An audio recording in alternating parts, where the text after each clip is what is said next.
নবী মুস্তাফা সাল্লাল্লাহু তাআলা আলাইহি ওয়াসাল্লাতু তাসলিম মসজিদে নববীতে সাহাবাদেরকে নিয়ে অনেক আলাপ আলোচনা করেছিলেন। সেই দিকে কথাবার্তায় আলোচনা অবশ্যই দেব।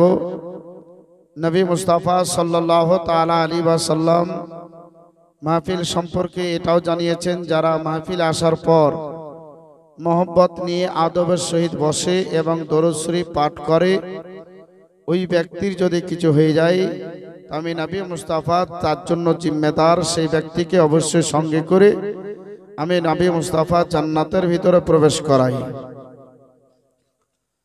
আজি জানে মোহতারাম, কারণ যে সচ্চে হিকায়াতে একটা ওয়াকিয়া আছে, ওয়াকিয়াটা খুব সংক্ষিপ্ত একটু আলোচনা দিলেই বুঝতে পারা যাবে। এই মাহফিলের সব ধরনের মানুষ আসার পরে বসে না, সব ধরনের মানুষ আসার পরে বসে। আমার বাবাজি ভাইয়েরা, মাহফিলে আমার নবী মুস্তাফা বক্তব্য রাখতেছিলেন, আর ওই মাহফিলে একজন ব্যক্তি প্রবেশ করলো, আর আল্লাহ পাক রব্বুল আলামিন খুশি হয়ে হযরতে জিবরিল আমিনকে বলছেন, জিবরিল যাও ওই মাহফিলটাকে নবীর সম্মুখে জানিয়ে দাও, ওই মাহফিলটা হচ্ছে জান্নাতি মাহফিল। হযরতে জিবরিল আমিন বলছেন, ইয়া পরওয়ারদিগার, এই মাত্র ওই ব্যক্তি আসার পরে বসলো আর আপনি জান্নাতি ঘোষণা করতে বলছেন, ব্যাপারটা কিছু বুঝতে পারলাম না। তো আপনারাও কিন্তু এখনো ব্যাপারটা বুঝতে পারেননি। ওই ব্যক্তি বলতে কে? ওই ব্যক্তি হচ্ছে একজন চোর ব্যক্তি। ওই ব্যক্তি হচ্ছেন চোর, মানে কাহরে তাড়া খেয়ে কোনো জায়গায় যাওয়ার সুযোগ হলো না। মাদ্রাসা মসজিদ বা কাহরে বাড়িতে গেলে তো মার খেতে হবে, কিন্তু শিরোপাড়াতে মাইক চলছে, জালসা চলছে, ওই জালসাতে কোনো রকম যাওয়ার পরে বসে যায়। তো চোর নিয়াত করেছে, আল্লাহ এই মাহফিলে যাওয়ার পরে বসছি, যদি মোড়লের হাত থেকে বেঁচে যায়, মোড়ল যদি আমাকে জানতে না পারে, আর আমি জিন্দেগিতে কোনোদিন চুরি করব না।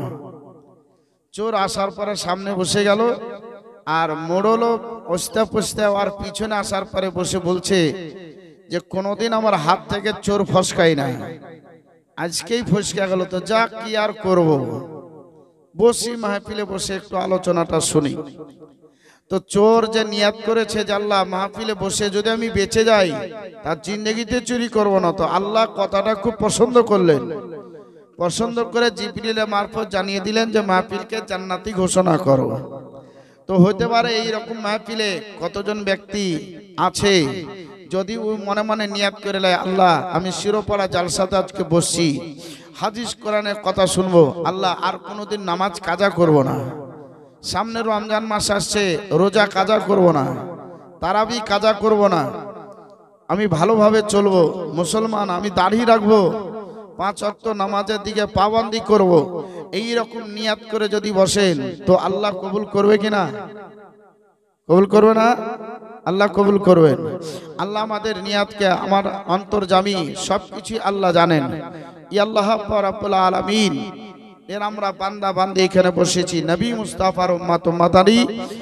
তো আমাদের ঈমান ও আকীদা হচ্ছে নবী মুস্তাফা জিন্দা, হায়াতুন নবী, রাহমাতুল লিল আলামিন নবী। নবী মুস্তাফার ব্যাপারে হাদিস শরীফ একটা সম্মুখে আগে বর্ণনা করি, তারপর আলোচনা। শাহ ওলিউল্লাহ তিনি বর্ণনা করতে আছেন ফাইজুল হারামাইনের 27 পৃষ্ঠায়, লম্মা দাখালতুল মাদিনাতাল মানওয়ারা ওয়ারজুতু রাওজাতাল মুকাদ্দাসা ওয়া রাআইতু রাহু সাল্লাল্লাহু তাআলা আলাইহি ওয়াসাল্লাম জাহিরাতান বারিজাতান লাফিল আলামিল আরওয়াহি ফাকাত কারিবি মিনাল হিস। একবার মুহাব্বতে বলুন সুবহানাল্লাহ। শাহ ওলিউল্লাহ তিনি বর্ণনা করেন, নবী মুস্তাফার দেশে আমি যখন উপস্থিত হলাম, ইচ্ছা জাগলো, খয়েশ জাগলো, নবী মুস্তাফা রওজার কাছে দাঁড়িয়ে আমি তাহারিমা বেঁধে নবী মুস্তাফাকে জিয়ারত করতে শুরু করে দিলাম। এমত অবস্থায় কিছু পড়ে রফায়ে দায় হাত তুলে যখন দোয়া করি, তো নবী মুস্তাফার রূহ ইলমে আরওয়াতে দেখলাম না, নবী মুস্তাফার রূহ উপরে দেখলাম না, বলকে নবী মুস্তাফার রূহ নবী মুস্তাফার সিনাতে মौजूद দেখলাম। তো শাহ ওলিউল্লাহ কবর জিয়ারত করা টাইমে আমার নবী মুস্তাফাকে জিন্দা দেখা আর আমাদের মানার মধ্যে কোনো পার্থক্য নাই। এই নামটাই হচ্ছে আহলে সুন্নাত ওয়াল জামাত, সংক্ষেপে যাকে সুন্নি হানাফি বলা হয়। জোরে বলুন। তো আজিজানে মোহতারাম, আমরা এখানে সুন্নি হানাফি বসে আছি, নবী মুস্তাফার ভালোবাসায় আছি। নবী মুস্তাফা সাল্লাল্লাহু তাআলা আলাইহি ওয়া সাল্লাতু তাসলিম সর্বসদা সব সময় জীবিত। নবী মুস্তাফা বলছেন, আমি উপস্থিত হবার ক্ষমতা পর্যন্ত রাখি। শিরোপাড়া জালসার মানুষেরা শুরু, তোমাদের সম্মুখে বলতে আছি শুরু। হাদিস শরীফটা হচ্ছে এটাই, ইন্নী আরা মালা তারাউন ওয়াসমাউ মালা তাসমাউন। আমি নবী মুস্তাফা সাল্লাল্লাহু তাআলা আলাইহি ওয়া সাল্লাতু তাসলিম যেটা শুনি সারা পৃথিবী তোমরা কেউ শুনতে পাও না। আমি নবী মুস্তাফা যেটা দেখি সারা পৃথিবী তোমরা কেউ দেখতে পাও না। তো এই নবীর সঙ্গে কেউ যদি তুলনা করে তাকে কি বাবাজি মানা যাবে? মানা যাবে? তাকে কিন্তু মানা যাবে না। তো নবী হচ্ছেন নবীর জায়গায়, আর আমরা হচ্ছি আমরাতের জায়গায়। নবী আমার বলেছেন, তলাবেন ইলমি কুল্লি ফারদাতুন আলাল মুসলিমিন আল মুসলিমাত। প্রত্যেক মুসলমান নর নারীকে ইলম শিক্ষা করা হচ্ছে ফরজ। তলাবুল ইলমি এখান থেকে এটাই প্রমাণ করে জানিয়ে দিয়েছে। ও সিনাপাড়া মানুষের আসরও, আমার মা বোনের আসরের নবী মুস্তাফা জানিয়ে দিলেন, প্রত্যেক বেটা ছেলে এবং বেটি ছেলেকে ইলম শিক্ষা করা হচ্ছে ফরজে আইন। তোমরা জ্ঞান অর্জন করো, তোমরা জ্ঞানটাকে অর্জন করো। তোমাদের জ্ঞান অর্জন করার জন্য যদি লাউকানা পিসিন তোমাদের চীনে যদি যেতে হয়, তোমরা চীনে যাওয়ার পরই তোমরা জ্ঞানটাকে অর্জন করো। কিন্তু তোমরা জ্ঞান থেকে কোনো ব্যক্তি বঞ্চিত হয়েও না। আমার বাজির আমার মানুষ নবী মুস্তাফা সাল্লাল্লাহু তাআলা আলাইহি ওয়া সাল্লাতু তাসলিম এত সুন্দর ভাষায় পরিষ্কার ভাষাতে জানিয়ে দিলেন যে তোমরা শিক্ষা অর্জন করতে যদি চীনে যেতে হয় তোমরা চীনে যাও, কিন্তু শিক্ষা থেকে তোমরা কেউ বঞ্চিত হয়েও না। তাহলে বোঝা গেল ওই টাইমে, কারণ যে শিক্ষার কথাটা তখন শুধুই মাত্র চীনে ছিল, কিন্তু মুসলমান চীনে যাওয়া আমাদের দ্বারাই সম্ভব নয়, ওই জায়গাতে উপস্থিত হওয়া সম্ভব নয়। ওই শিক্ষাটা আজকে নিজের এলাকায় এলাকায় বাজি করা হয়েছে। আল মাদ্রাসা তো বাইতি, মাদ্রাসা হচ্ছে নবী মুস্তাফার ঘর। এই ঘরে আল্লাহর পবিত্র কোরআনের শিক্ষা দেওয়া হয়, এই ঘরে আল্লাহর পবিত্র কোরআনের চর্চা করা হয়। এখানে হাদিস শরীফ বর্ণনা করা হয়, মাসলা মাসাইল বর্ণনা করা হয়। আমার নবী মুস্তাফার ঘর, এই ঘরের দিকে যে সমস্ত ব্যক্তিরা সহযোগিতার হাতটা বাড়িয়ে দেবে, আমার আল্লাহ বলেন ওই ব্যক্তির জন্য আমি আল্লাহ জান্নাতে ঘর তৈরি করি। আমি আল্লাহ তার জন্য সুন্দর করে ঘরটাকে সাজায় রাখি। ওই ব্যক্তি আসবে রে, আসার পরে তার ঘরে সেই ব্যক্তি প্রবেশ করবে। যেই জান্নাতের কথা বলি গো, ওই জান্নাতের খেলা একজন আল্লাহর ওলি খেলেছিলেন, যার নাম হচ্ছে বাহরুল দানা। চলো বলো, এর নাম হচ্ছে বাহরুল দানা। তো বাহরুল দানা খেলেছিলেন আমার বাজি ভাই সোনালাল। তাদের শিরোপাড়া মাদ্রাসা বহু পুরাতন মাদ্রাসা। এই শিশু মাদ্রাসায় আজ আপনার ছেলে পড়ছে, মেয়ে পড়ছে, দেশ বিদেশের ছেলেরা পড়াশোনা করছে। তাদের জন্য যে আপনারা খরচ করছেন, সহযোগিতা করছেন, এর নেকিটা কত পাবেন? এর নেকিটা পাওয়া যাবে। বাপজি ভাই সোনালাল বলছে মাহফিলের দিকে লক্ষ্য রেখে 100 বছর নফল ইবাদত করে যতটা নেকি, তার চাইতে বেশি নেকি তার নামায় আমলের মধ্যে লিখে দেওয়া হবে। আল্লাহর পবিত্র কোরআন, কোরআনের তাফসীরুল বায়ান, তিনি বলতে আছেন 1000 নফল নামাজ পড়ে যতটা নেকি অতটাই নেকি তাদের নামে আমলের মধ্যে লিখে দেওয়া হয়। অসর মাদ্রাসায় যারা পড়াশোনা করি, এই পড়াশোনার যত নেকি সাদকা জারিয়া করে তোমার মার কবরে, বাপের কবরে পৌঁছে যায়, তোমার স্বামীর কবরে পৌঁছে যায়, তোমার সন্তানাদির কবরে পৌঁছে যায়।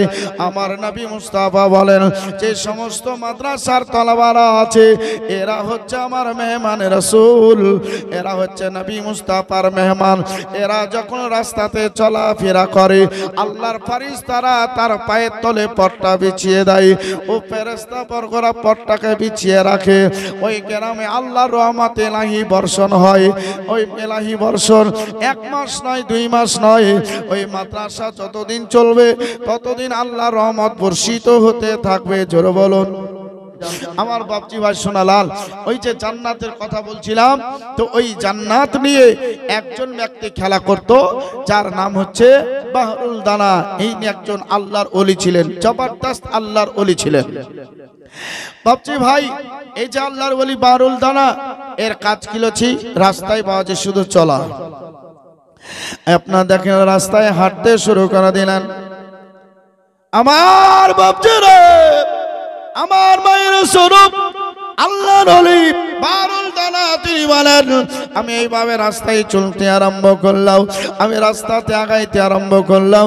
রাস্তায় চলতে চলতে একটা জায়গাতে কিছু ধুলোমাটি দেখতে পেয়ে আমি সেই জায়গায় বসে আমি একটা ঘর তৈরি করলাম। ওই ঘরটা পছন্দ হলো না, আর একটা ধুলা দিয়ে ঘর তৈরি করতে আরম্ভ করলাম। এইভাবে পছন্দ মোতাবিক আমি কয়েকটা ঘর তৈরি করে ওই জায়গাতে চুপচাপ বসে আছি। আল্লাহর ওলি গো, এইভাবে বসে বসে দেখেন মাঝে ঘরগুলাকে বিভিন্ন ডিজাইনে তৈরি করেছে। ওই রাস্তা দিয়ে একটা মহিলা চলে যাচ্ছিল। ওই মহিলাটা বাবাকে দেখে ভালো মনে হলো। বাবাকে বসে সালাম করে বলতে আছেন, বাবা আপনি এখানে কি করতে আছো? বলছেন, মা রে, আমি এখানে জান্নাতের ঘর তৈরি করতে আছি, এই জায়গাতে জান্নাতের ঘরগুলাকে তৈরি করি। ওই মহিলা বললেন, আল্লাহর ওলি গো, বাবা আপনি যে জান্নাতের ঘর তৈরি করেন, এই ঘরগুলাকে আপনি বিক্রি করবেন? বলে, বিক্রি করার জন্য তো তৈরি করি, কিন্তু জান্নাতের ঘর কে খরিদ করবে বলো বলো? বলছে, আমি একটা জান্নাতের ঘর খরিদ করতে চাই। বলতে আছে, তাহলে আপনি বিক্রি করবেন, আমি ক্রয় করব আপনার কাছে। আমার নবী মুস্তাফার দিবানা, আমার নবী মুস্তাফার ভালোবাসার দিকে লক্ষ্য রেখে বলতে আছি, আমার বাপজি ভাইরা, লক্ষ্য রেখে আপনাদের সম্মুখী বলবো, শোনো শোনো, আপনার লক্ষ্য রেখে বলতে আছি, শোনো। আল্লাহর ওলি যার নাম হচ্ছে বাহরুল দানা, এই আপনার দেখেন কত সুন্দর সুন্দর ঘর তৈরি করে সেই জায়গায় রাখছে গো। ওই জায়গায় যখন মহিলা উপস্থিত হয়ে যায়, সালাম করে বলতে আছেন, বাবা আপনি এগুলা কি ঘর তৈরি করেন বলো? বলছেন, বেটি রে, এগুলা আমি জান্নাতের ঘর তৈরি করি। আপনি কি জান্নাতের ঘর বিক্রি করবেন? বলে, হ্যাঁ বিক্রি করব। জান্নাতের ঘর কোন ব্যক্তি বা খরিদ করবে আমার সম্মুখে? বলছে, জান্নাতের ঘর খরিদ করার উদ্দেশ্যে আপনি বলছেন আমি কিনবো। আচ্ছা বলুন, আপনার জান্নাতের ঘরটা বিক্রি করবেন, আচ্ছা কত টাকা লাগবে বলুন? আল্লাহর ওলি বলেন, ও বান্দি, এমন বেশি টাকা তো ভাই লাগবে না, আমি যেটা বলতে আছি সেটাই তুমি শুধুই মাত্র সরো সরো আমাকে 10টা টাকা দিলে আমি তোমার জন্য একটা জান্নাতের ঘর বিক্রি করে দিতে পারি। আমার বাপজি রাসূল, আমার নবী মুস্তাফা সাল্লাল্লাহু তাআলা আলাইহি ওয়াসাল্লাম তো তাসলিমের ভালোবাসারা ওই জায়গায় দাঁড়িয়ে বলতে আছি, 10টা টাকা দিলে জান্নাতের ঘর বিক্রি তোমায় করে দেব। এবার দেখেন জান্নাতের ঘর বিক্রি হচ্ছে। মুক্তার মন্ডল 200 টাকা দিয়েছে, আল্লাহ তুই কবুল করো। তো আল্লাহর ওলি সেই জায়গায় বলছেন যে জান্নাতের ঘর, তো জান্নাতের ঘর 10টা টাকায় একটা ঘর বিক্রি হচ্ছে জি। তো বলছেন, আচ্ছা কোন ঘরটা তোমার দরকার বলো? তো বলছে, আপনি যেটা দিবেন সেটাই নিব। বলছেন, না তুমি বলো, ওই ঘরটাতে আমি তোমার নামটা লিখে দিই। ওই জায়গায় মহিলা বলতে আছেন, এই মাঝখার একটা ঘর দেখেন পছন্দ করা হলো, এই ঘরটা আমি খরিদ করলাম, এই ঘরটা আমার হয়ে গেল। বলছে, তোমার নামটা কি বলো? এই নামটা তোমার খাতাতে যেরকম লিখতে আছি ওই রকম ভাবে ঘরের ভিতরে লিখে দেওয়া হবে। বলতে আছে, আমার নাম হচ্ছে বিবি জুবাইদা। বলছে, তুমি বাদশাহ হারুন রশিদের স্ত্রী? বলে, হ্যাঁ হ্যাঁ। আপনি কেমন করে চিনতে পারলেন? বলছেন, আমি চিনি আর না চিনি কথা ঠিক বললাম কিনা? বলে, হ্যাঁ।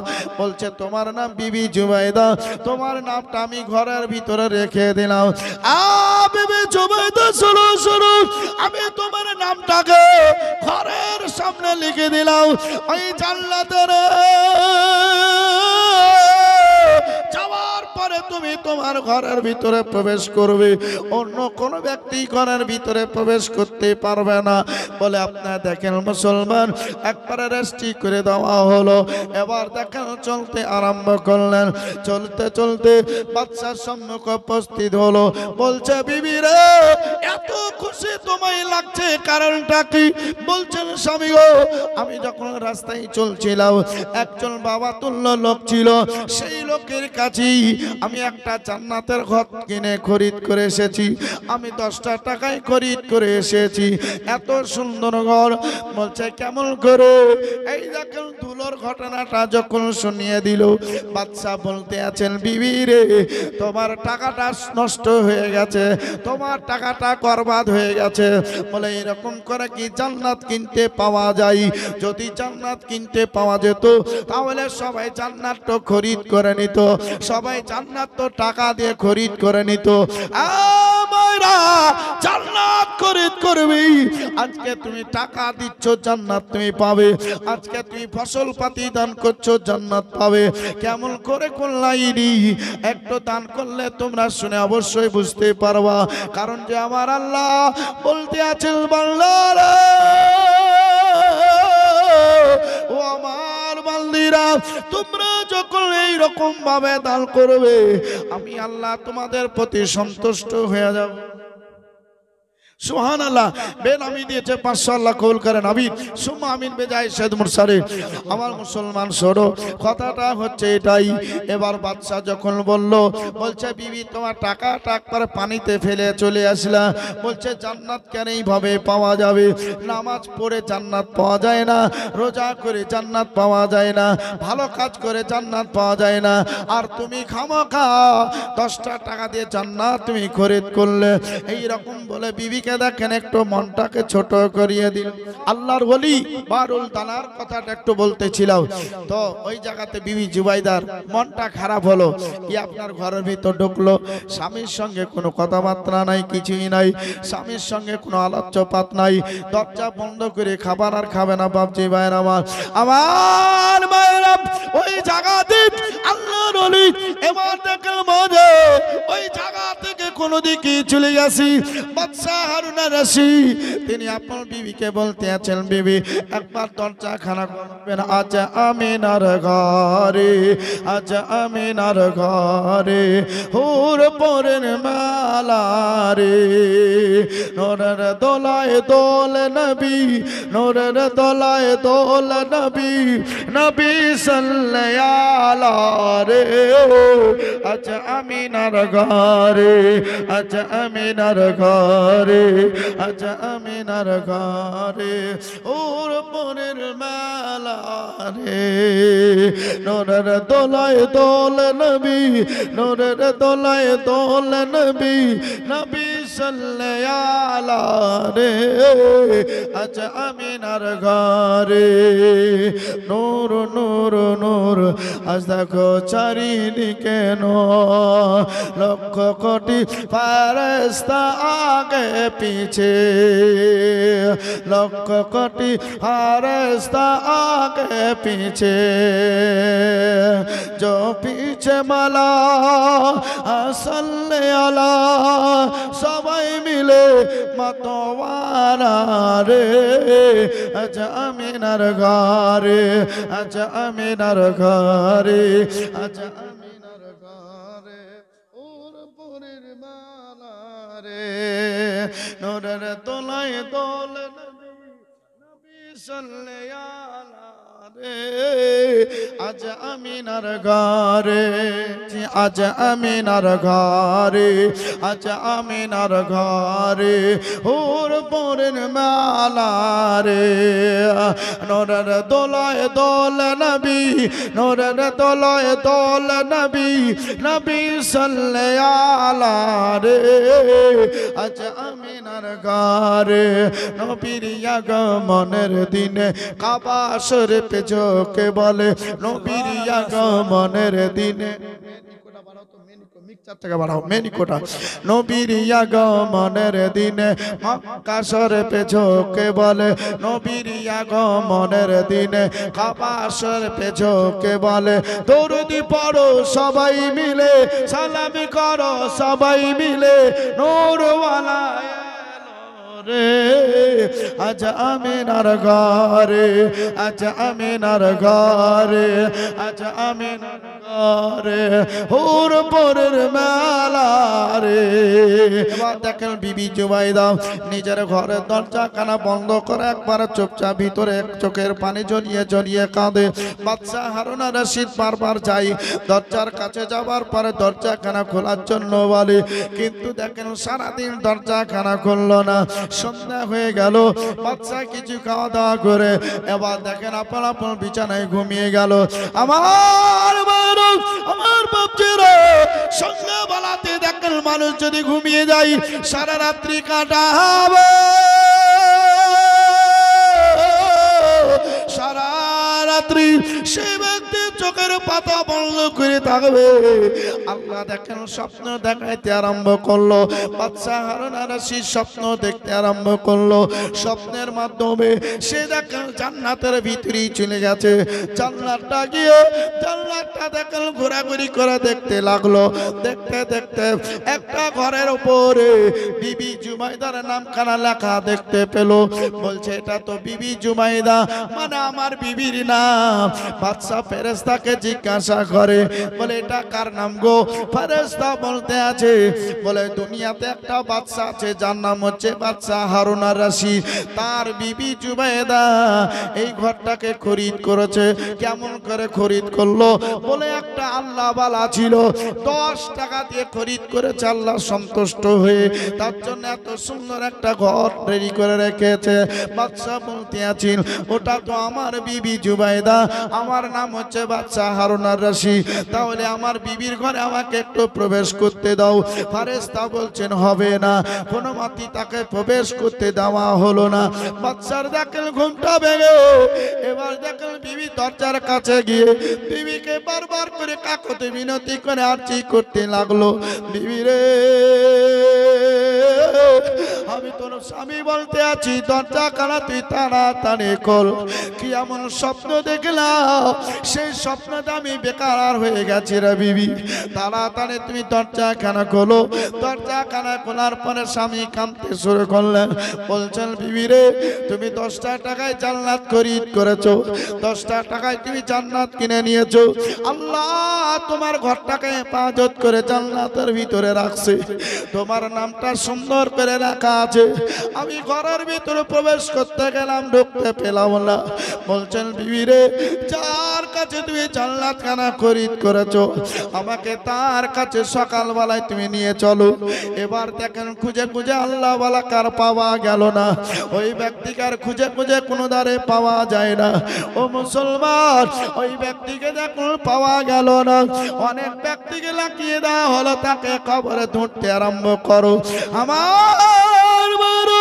আমার বাচ্চারা এবার দেখেন বাদি দৌড়াদৌড়ি, অনেক দিন ধরে খোঁজাখুঁজি করতে করতে একটা জায়গাতে আল্লাহ ওয়ালাকে যখন পাওয়া গেল, বলছে আপনার সঙ্গে এবার দেখেন আমাদের বাচ্চার কথাবার্তা হবে, আমাদের বাচ্চার সঙ্গে আপনাকে সাক্ষাৎ করতে হবে। আপনি তাড়াতাড়ি আমাদের বাচ্চার কাছে চলুন, আমাদের বাচ্চার হুকুম আছে আপনাকে ধরে নিয়ে পার্লামেন্টে নিয়ে যাওয়া। কিন্তু আল্লাহ ওয়ালা বলেন বাচ্চা যদি প্রয়োজন হয় সেই ব্যক্তি আমার কাছে আসবে, কিন্তু আমি বাচ্চার কাছে যেতে রাজি নাই। বাচ্চার কাছে আমার কোনো প্রয়োজন নাই, যার প্রয়োজন আছে সেই ব্যক্তিকে আসার পরে তাকে কথা বলতে হবে। অতএব বাচ্চার প্রয়োজন, বাচ্চা আমার কাছে আসার পরে কথা বলবে। এবার দেখেন বাচ্চাকে নিয়ে আসা হলো। বাচ্চা আসার পরে সালাম করছেন, আসসালামু আলাইকুম। বলছেন ওয়ালাইকুম আসসালাম। বাচ্চা হারুন ব্যাপারটা কি বলো বলো। বলছেন হুজুর গো আপনি জান্নাত বিক্রি করেন? বলা হ্যাঁ। বলে জান্নাতের ঘর আমিও কিনতে চাই। আবার এই ঘটনাটাই সিস্টেমও লেখা আছে। আল্লাহর ওলি ওই জায়গাতে দেখেন আবার বাচ্চাদের মতন ধোলা দিয়ে ঘর তৈরি করতে লাগলো। বাবা আপনাকে আমি খবর লাগাইছি, আপনাকে বহুদিন পরে পাইছি, আপনি যে ঘরগুলা তৈরি করছেন এগুলা কিসের? বলছে এগুলা জান্নাতের ঘর তৈরি করতে আছি। আপনি কি জান্নাতের ঘর বিক্রি করবেন? বলে বিক্রি করব। তবে আপনি ক টাকা নেবেন বলুন? বলছেন বাদশা রে, আমি জান্নাতের ঘর সবারই কাছে বিক্রি করব, কিন্তু আমি তোর কাছে বিক্রি করব না। কারণটা কি? বলছে তুই বিশ্বাস করিস নাই, স্বপ্ন যোগে দেখার পরে তুই না আমাকে খবর লাগাতে আসি, আমাকে পাওয়ার পরে তুই জান্নাতের ঘর খরিদ করতে এসেছি। বলছেন বাবা গো, বলে ভুল হয়ে গেছে, তবে আপনি জান্নাতের ঘর আমার কাছে আপনি একটা বিক্রি করুন। বলছে আমার বিবি আপনাকে 10 টাকা দিয়ে জান্নাতের ঘর খরিদ করেছে, আমি আপনাকে 20 টাকা দেব। 20 টাকা দেব, একটা ঘর আপনি বিক্রি করুন।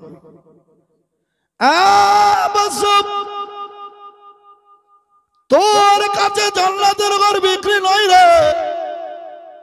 বলছে আমি 100 টাকা দেব। বলে হবে না, 1000 টাকা দেব। বলছে তোর কাছে জান্নাতের ঘর বিক্রি নাই, তাহলে কেমন করে বিক্রি করবা বলো? ওই জায়গায় বাদশা সম্মুখে বলতে লাগলেন, আল্লাহ বালা বলতে শুরু করে দিলেন, বাদশা তোমার কাছে জান্নাতের ঘর বিক্রি করতে পারি, আমি জান্নাতের ঘর তোমাকে খান দিতে পারি, তবে আমার কথাটা তোমাকে শুনতে হবে। বলে তোমার যত জমি জমা বাড়ি ঘর সব কিছুই তুমি যদি আমার নামে লিখে দাও, তাহলে তোমাকে একটা জান্নাতের ঘর দেব। বাদশা বলছে তাই তো, এ তো মহা মুশকিল। হ্যাঁ, আমার বিবির কাছে 10 টাকায় বিক্রি করে দিল, আর আমার কাছে যত আছে সবকিছু নেওয়ার পর বিক্রি করবে, একটা ঘর দেবে? বলছে এত লোভী। বলছে ভাই কিন্তু কিসের জন্য সেটা কিন্তু এখনো ফলো করেন নাই।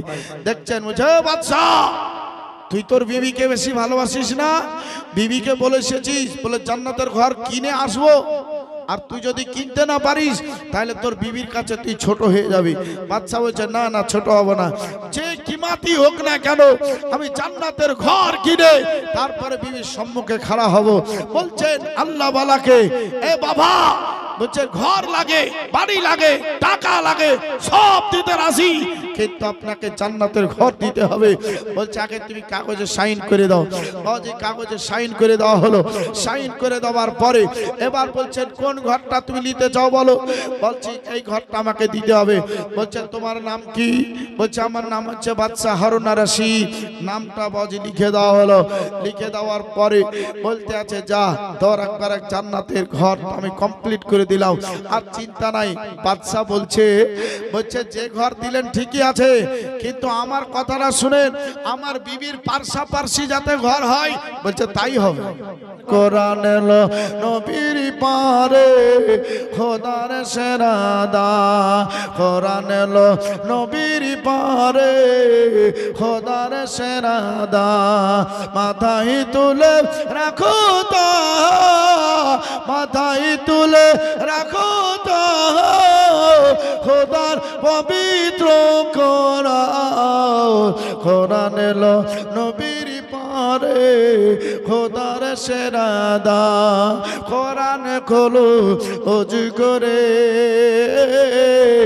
কেবলা মুখী বসে, কোরআন খোলো ওযু করে কেবলা মুখী বসে, কোরআন পড়লাম কোন জোরে পানির মতো জোরে, কোরআন এলো নবীর পারে খোদার সেরাদা। আমার বরদ আমার বাচ্চারা নবী মুস্তাফার কথা লক্ষ্য রেখে বলবো, আপনাদের সম্মুখে জানাই দেব। আল্লাহ ওয়ালার কথাই বলতে আছি, আগে সরো। মারুল দানা তিনি বলছে তোমার সবকিছুই আমার নামে আগে করে দাও, ট্রান্সফার তুমি করো। ওই জায়গায় বাদশা দেখেন সহি স্বাক্ষর করে দিয়ে এবার দেখেন বলতে আছেন বাবা আমি জান্নাতের ঘর নেব, তবে আমার বিবির পার্শ্বের ঘরটা যেন হয়। বলছে অবশ্যই হবে, চিন্তা নাই। এবার দেখেন বাদশার নামটা ঘরের ভিতরে করে লেখা হলো। এবার বাদশা মনটা বাজি খারাপ করে আস্তে আস্তে করে বিবি তারে হাঁটতে শুরু করে দিল। যাবার পরে বিবিকে বলবো, বিবি তোমাকে কতই না ভালোবাসি, নিজের বাড়িঘর জমি জায়গা যা আছে সবকিছুই তার নামে লিখে আমি জান্নাত খরিদ করে তোমার সম্মুখে খাড়া হয়েছি, চলো চলো আমরা যাব। তো বাদশা বলতে আছেন, বিবি বলে সব কিছু আমি দিয়ে তোমাকে কতটা ভালোবাসি তাই দেখো তোমার সম্মুখে হাজির হয়েছি, এই কথাটা বলবো। তো আমার বিবিও শুনে অত্যন্ত খুশি হবে। বলে আপনার বাদশা দেখেন আস্তে আস্তে করে রাস্তায় হাঁটতে আছেন গো, কিন্তু বাদশাকে দেখেন পরীক্ষা করলেন আল্লাহর ওলি। এবার দেখেন বাপজি ভাইয়ের আমার পিছন দিক থেকে ডাকতে আছে, ও বাদশা রে, বাদশা হারুন ডাকতে আছে, তুমি ফিরে এসো। এবার দেখেন তাকে ফিরিয়ে নেওয়া হলো। আসার পরে বলতে আছেন, বাদশা তুমি কি কথাটা বিশ্বাস করলে? বলে হ্যাঁ। বলছে আল্লাহ সেকেন্ডের মধ্যে বাদশাকে ফকির বানিয়ে দিতে পারে, ফকিরকে আল্লাহ বাদশা বানাই দিতে পারে। তুমি বাদশা ছিলে, আমি ফকির ছিলাম, তোমার জায়গা যত ছিল সবকিছু আমার নামে করে নিয়ে তুমি ফকির, আমি বাদশা হয়ে গেলাম। তবে আমার এগুলা দরকার নাই, শুধুই মাত্র আমি তোমাকে পরীক্ষা করতেছিলাম, পরীক্ষায় তুমি পাস করেছ, তাই তোমার যত জায়গা আমার নামে দিয়েছিলাম সব আমি আল্লাহর ওয়াস্তে আমি তোমার নামে ট্রান্সফার করে দিলাম, আমি তোমাকে দিয়ে দিলাম। তবে বাদশা রে, আমি যে কথাটা বলতে আছি শোনো, এই যে এলাকা কানা দেখতে পাও, এই জায়গাতে আল্লাহর ওলিরা আসলে বা কোনো মুর্শিদারা আসলে একটা বসার জায়গা হয় না, একটু জিকির করার জায়গা হয় না, একটু সালাম কালাম আদান প্রদানের ব্যবস্থা হয় না। বাচ্চা রে, আল্লাহ তোমাকে অনেক দল দৌলত দিয়েছে, যদি তুমি পারো এই জায়গাতে তুমি একটা সুন্দর করে খানকা তৈরি করে দাও, একটা খানকা তৈরি করে দাও। যখন আল্লাহর ওলি এখানে আসার পরে বসবে, তখন কত মুরিদের আসার পরে আল্লাহর ওলির সঙ্গে সাক্ষাৎ করবে, কথাবার্তা করবে, নামাজ রোজা করবে এবং তারা জিকিরের মাহফিল পর্যন্ত করবে, তারা জিকির আচ্ছন্ন হয়ে যাবে। এই জায়গাটা পারলে তুমি একটু ব্যবস্থা করে দাও। বাদশা বলতে আছেন, আমি সেই জায়গাতে বিশাল বড় করে আমি একটা খানকা তৈরি করে দিলাম। জোরে বলো। একটা খানকা তৈরি করে দিলেন আমার বাবাজি ভাইয়ের আমার। তাহলে একটা খানকা তৈরি হয়ে গেল। হে মুসলমান, আজ বাদশা আজ আল্লাহর ওলির পরীক্ষায় পাশ করে একটা খানকা তৈরি করলেন। আজ আপনাদের গ্রামের মাদ্রাসা আপনি তৈরি করবেন, আল্লাহ আপনাকে তার বদলে জান্নাত আতা করবে। আজ মাদ্রাসার জন্য আপনি সহযোগিতা করবেন, আল্লাহ আপনাকে ভালো রাখবে, আল্লাহ আপনার অসুখ বিসুখকে দূর করবে, আল্লাহ আপনার পায়ে পায়ে ধাপে ধাপে নামায় আমলে নেকি লিখতে থাকবে। হে মুসলমান শোনো, আজ মাদ্রাসার পাশে থাকলে পারে আজ বাড়ির বালা মুসিবত দূর হয়ে যাবে। আজ যদি কোনো ব্যক্তি ঋণী থাকে, সেই ব্যক্তির ঋণ অতি সত্তর পরিশোধ হবে। এ মাদ্রাসার মোহাব্বত রাখো, মোহাব্বত ভালোবাসা রাখো। এ মাদ্রাসা কিয়ামত ধ্বংস হবে না। এ মাদ্রাসা বলতে আছে, যেই ব্যক্তি আমাকে সহযোগিতা করে, যে ব্যক্তি আমার মোহাব্বত ভালোবাসা করে, সেই ব্যক্তিদেরকে আমি আমার সিনার মধ্যে লোড করে নিয়ে আমি পুলসিরাত পার করে জান্নাতের ভিতরে প্রবেশ করি। জোরে বলুন, আরেকটু মহব্বতে বলুন সুবহানাল্লাহ। তাহলে আজকে জান্নাতের রাস্তা, আজকে সিধা রাস্তা, আজকে সঠিক রাস্তা বাতলে যদি যাই ও হে মাদ্রাসা, তাই মাদ্রাসাকে ফলো করতে হবে, মাদ্রাসাকে ফলো করতে হবে, মাদ্রাসার দিকে আপনাকে লাইনে থাকতে হবে।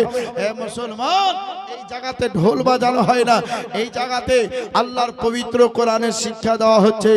এই শিক্ষাকে রুখার জন্য আজকে শয়তান লেগে পড়ে উঠে পড়েছে, কিন্তু এই শয়তানকে দূর করতে হবে, এই শয়তানকে দূরে বাজি ফাঁসিয়ে দিতে হবে। এই শয়তান যাতে আমাদেরকে বাজি স্পর্শ করে এই লাইন থেকে বিতাড়িত করে না দেয়, তার জন্য আপনি পড়ুন লা হাওলা ওয়ালা কুওয়াতা ইল্লা বিল্লাহ। কারণ যে শয়তান বলতে আছি, বলছে সারাদিন দুনিয়ার যে কাজই করি না কেন আমরা নেকি বুঝতে পারি না। তবে একটা জায়গাতে নেকি বুঝতে পারি, অসংখ্য নেকি বুঝতে পারি। একটা বাচ্চা যদি মাদ্রাসায় পড়তে যাই, ওই বাচ্চাটাকে পড়া থেকে যদি রুখে দিই, ওই মাদ্রাসাতে যেদিন যদি বাচ্চাটা হাজির না হয়, সেই দিন যদি না পড়ে, তাহলে পারে সারা দিনের যত নেকি ওই বাচ্চাটার কাছ থেকে আমরা পেয়ে যাই। কারণ যে বাচ্চাকে একটা শিক্ষা থেকে বঞ্চিত করে দিয়েছি। আমার বাচ্চারা, আমার মায়েরা শোনো, বলতে আছি শোনো শোনো। কারণ যে শিক্ষা এমন একটা শিক্ষা, এই শিক্ষাটা অর্জন করলেই সেই ব্যক্তি বুঝতে পারে, সেই ব্যক্তি জানতে পারে, সেই ব্যক্তির কাছে পুরা জ্ঞানটা বাজি চলে আসে। তার জন্য বলা হচ্ছে বাবা, শিক্ষাটাই হচ্ছে মেরুদণ্ড। শিক্ষাটা অবশ্যই অর্জন করো, শিক্ষার দিকে অবশ্যই তোমরা মনোযোগ দাও। শিক্ষা থেকে কখনো কেউ কোনো ব্যক্তি বঞ্চিত হয় না। শিক্ষা থেকে কোনো ব্যক্তিরা কখনো কোনো টাইমে তরে আপনারা বঞ্চিত হবেন না। তাই শিক্ষাটা বাবাজি গ্রহণ করা একান্ত প্রয়োজন দরকার।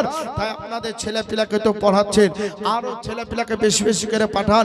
কারণ যে যোগ্যতম মাদ্রাসায় শিক্ষক আছে, তারা ছাত্রদের নিয়ে পড়াশোনা করলে গ্রামের ছেলে মেয়েদের দরকার আছে। আমরা দরুদ শরীফ পাঠ করি, আমরা মোহাম্মতে দরুদ পড়তে থাকি।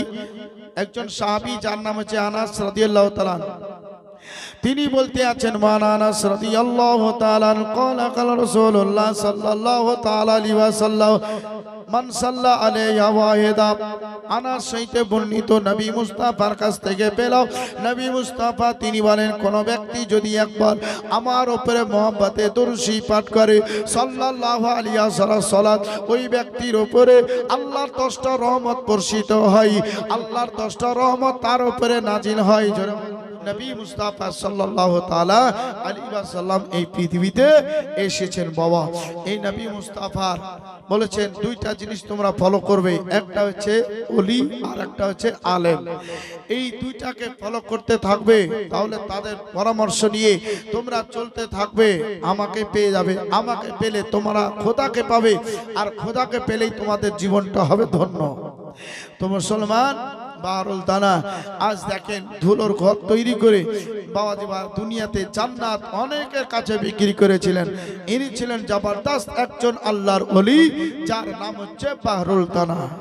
মুসলমান, এই আল্লাহর ওলির কথা বলতে গিয়ে আরো একটা আল্লাহর ওলির কথা বাপজি ভাইরা মনে পড়ে যাচ্ছে। এই ঘটনাটা আওরাতিকি হেকায়াত কিতাবের মধ্যে লেখা আছে। এই ঘটনাটা আপনাদেরকে একটু শোনাই দিই। ঘটনাটার নাম কি জানেন? ঘটনাটার নাম হচ্ছে ছালছাবিলা। এত সুন্দর একটা নারী, যে নারীকে দেখে বাবাজি এলাকার যুবকেরা পাগল, শুধু ঘুরে বেড়ায়। বাবাজি চলছে, কিরে কি ব্যাপার, কি খবর? তো বলছে, ছাবিলা গো, তোমাকে দেখে খুব পছন্দ হয়েছে, মন চাইছে তুমি যদি বিয়ে করো না, তাহলে আমি তোমাকে বিয়ে করবো। তো যে ধরবো কা, আরে আল্লাহ দিলে তোর মতন দুইটা বেটা হয়তো, মানে বন্ধা নারী। বাপজি ভাই শোনালাল, এদের ওই টাইমের কাজটা ছিল, এর আপনার দইয়ের ব্যবসা করতো। দই পিলো, 1 রুপিয়া কারকে একবার পিলো। এইরকম ভাবে এলাকায় তারা ব্যবসা করতো। ব্যবসা করে এবং রাত্রিকালে চলে আসে, স্বামীর সঙ্গে কথাবার্তা আলোচনা হয়। আমার বাপজারা ওই জায়গাতে এইরকম ভাবে যখন আলোচনা করা হয়, আলোচনায় কথাবার্তা বলছেন, বিবি রে, আমরা এত ইনকাম করে বাকি করি, আমরা যে টাকা পয়সা ইনকাম করি এটা কি করি? এখানে যদি চামড়ার চোখখানা বন্ধ হয়ে যায়, তাহলে তো সবকিছুই বেকার হয়ে যাবে, সবকিছু দুনিয়াতে পড়ে থাকবে, আমরা খালি হাত পায়ে নিয়ে চলে যাব। আমাদেরকে কাঁদ করার মতন কেউ নাই, আমাদেরকে কাঁদে লাভার মতন কেউ নাই। আল্লাহ যদি একটা সন্তান দিত, তাহলে সেই সন্তানের মুখটা দেখে, তার ডাক, মা ডাক, বাবা ডাক শুনে আমরা একটু শান্ত পেতাম। এইরকম ভাবে তারা প্রতিদিন রাত্রে কথাবার্তা বলে। কিন্তু মুসলমান, এবার শোনো, ওই জায়গাতে আজি ভাইয়ের আমার কথাবার্তা আলোচনায় এখনো তারা সেই রকম সাকসেস কিছুই হয় নাই। এবার সাকসেস হবার দিকে লক্ষ্য। আপনাদের সম্মুখে বলবো, প্রাসাদ জোড়ে হয় না জায়গা সন্তানের ওই ঘরে, প্রাসাদ জোড়ে হয় না জায়গা সন্তানের ওই ঘরে। বাবা তাকে বৃদ্ধাশ্রম মায়ে ভিক্ষা করে, মায়ে ভিক্ষা করে। ইট পাতার ঘর সন্তান এসে গাড়ি চড়ে, এসে গাড়ি চড়ে। ছিড়া শাড়ি ছিড়া নগি পরে বাবা মা হজ করিতে যাও তুমি মক্কা মদিনায়। ছিড়া শাড়ি ছিড়া নগি, ছিড়া শাড়ি ছিড়া নগি পরে বাবা মা হজ করিতে যাও তুমি মক্কা মদিনায়। পাপ কি তাতে মোচন হবে, পাপ কি তাতে মোচন হবে কাঁদলে জনম ধরে, পাপ কি তাতে মোচন হবে কাঁদলে জনম ধরে। ইট পাতার ঘর সন্তান এসে গাড়ি চড়ে, এসে গাড়ি চড়ে। প্রাসাদ জুড়ে হয় না জায়গা সন্তানের ওই ঘরে, প্রাসাদ জুড়ে হয় না জায়গা সন্তানের ওই ঘরে। বছর বছর লক্ষ টাকা তাও গো তুমি কুরবানি, বছর বছর লক্ষ টাকা তাও গো তুমি কুরবানি। বাবা মায়ে খেতে পায় না ঝরাও চোখের পানি, বছর বছর লক্ষ টাকা তাও গো তুমি কুরবানি। বাবা মায়ে খেতে পায় না ঝরাও চোখের পানি। কেমন করে দেবে হিসাব, কেমন করে দেবে হিসাব যাইবা যখন মরে, কেমন করে দেবে হিসাব যাইবা যখন মরে। ইট পাতার ঘর সন্তান এসে গাড়ি চড়ে, এসে গাড়ি চড়ে। বাপজিরা, তো এদের কাজ ছিল কি? দইয়ের ব্যবসা করার কাজ ছিল। তো ব্যবসা করছে বাবা, চলছে চলছে চলতে চলতে একটা দই সারাদিনের মধ্যে আটকে গেছে, বিক্রি হয় নাই। ওটাই লাভ ছিল। তো খুব চিন্তায় চিন্তিত, ছালচাবিলা বলছেন কি করা যায়, কি করব বুঝতে তো পারছি না। বাবা সামনে একটা বাবার তুলো লোক দেখতে পাওয়া যাচ্ছে। আস্তে আস্তে করে সেই মহিলাটা বাবার কাছে উপস্থিত হলেন। আমার মায়েরা বাবার কাছে উপস্থিত হয়ে বলতে আছেন, বাবা গো একটা দই আপনার কাছে হাজির করেছি, দইটা যদি আপনি খান তো ভালো হয়। বাবা বলেন তারা দইখানা আমি নিয়ে সুন্দরকে তাকে খেয়ে নিয়ে আমি চুপচাপ সেই জায়গায় বসে আছি। কবি বলছেন ডাকেছে নবী পারে যাবে জাহাজ বান্দা ঘাটেতে, বেলা গেল সন্ধ্যা হলো চল বেলা তাকেতে। ডাকেছে নবী পারে যাবে, ডাকেছে নবী পারে যাবে জাহাজ বান্দা ঘাটেতে, বেলা গেল সন্ধ্যা হলো চল বেলা তাকেতে। যাহা রয়েছে কারছে জানা টিকিটে ওই জাহাজে সঙ্গে নিবে না। ধাক্কা মেরে দিবে জোর, ধাক্কা মেরে দিবে জোর, পড়বে গিয়ে তফাতে জাহাজ বান্দা ঘাটেতে। ডাকেছে নবী পারে যাবে, ডাকেছে নবী পারে যাবে জাহাজ বান্দা ঘাটেতে, বেলা গেল সন্ধ্যা হলো চলো বেলা তাকিতে। আমার বাইরে আমার বাচ্চারা ওই জায়গাতে দই টাকাইয়ে দিও। এই যখন চুপচাপ বসি বসি বলতে আছেন বাবা গো আপনাকে 2 টাকা খাইয়েছি, টাকাটা দেন, বাড়ি চলে যাই। বলছে আমার কাছে কি আর টাকা আছে, আমি তোকে কেমন করে টাকা দেব বল। বলতে আছে টাকা না দিলে হবে না, আপনাকে টাকা দিতে হবে। আল্লাহ বালা কাকে বলে? এবার তোমরা আমার দিকে তাকাও, আমার দিকে আপনারা এবার ফলো করুন। 5টা মিনিট শুধুই মাত্র মহল্লাত নিয়েছে, এবার শোনো। আল্লাহ বালা এই দেখেন ডান হাত কেন পদ্মারে তুলে নিজের জাঙ্গিতে বাড়ি মেরে মুষ্টি কানে বন্ধ করে বলতে আছেন ও চালজাবিলা তোমাকে টাকা দিতে আছি, টাকা তুমি নিয়ে নাও।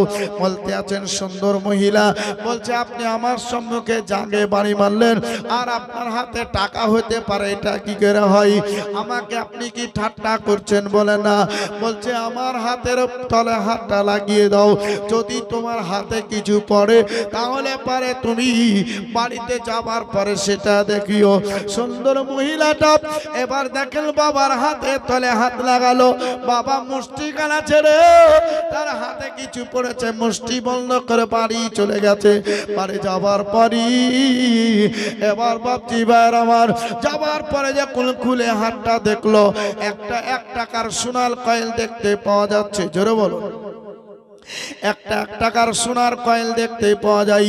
সোনার কয়েলটা যখন দেখতে পেল আপনার দেখেন বাজি সারাদিন দই বিক্রি হোক আর না হোক ওই বাবার কাছে গিয়ে আবার দেখেন আমার বাজি সোনার কয়েল একটা পেল, এইভাবে পাচ্ছে আর আসছে। যাই হোক মুসলমান বাপজি ভাই সোনালাল আর ঘটনা হয়তো আপনাদেরকে শোনাতে পারলাম না, কারণ যে বহু আলেম ওলামা আছে, আমাদের টাইম বাই টাইম আছে বাবা।